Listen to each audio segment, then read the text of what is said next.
Reverse card activated. Dahil ang mga tour organizer na hindi binigyan ng review, siyang nag-rate sa kanilang joiners. Pusuan na yan sa report ni Mark Salazar. Meet the Joiners, ang backpackers na handang sumama sa mga grupo-grupong gala.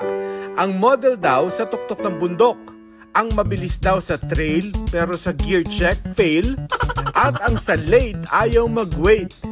Hindi ito reality show, kundi pakana ng organizers na bukod sa tour na all-in-one, offer nila ang group bardagulan.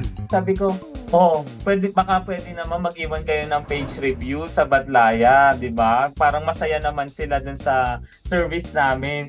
Tapos after 2 days, wala pa rin. Wala pa rin mga sabi ko, kayo ang i-review ko.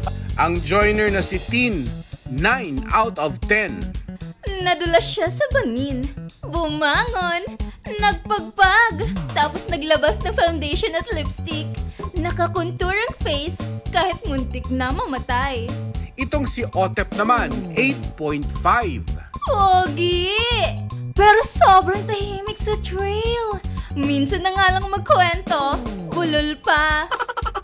6 out of 10 naman si Noel. 1 month lang sila ng ex niya, pero 7 months na siyang nag-move on after breakup nila. Umaakyat siya every 11th day of the month. At kapag naka-join, i-review namin kayo. I-send nyo sa akin yung mga magaganda nyong picture para kahit bardagulan yung sasabihin ko sa inyo, maganda kayo sa review namin. Mark Salazar, nagbabalita para sa GMA Integrated News. Huwag magpahuli sa mga balitang dapat ninyong malaman. Mag-subscribe sa GMA Integrated News sa YouTube. Sa mga kapuso abroad, subaybayan nyo kami sa GMA Pinoy TV at sa www.gmanews.tv.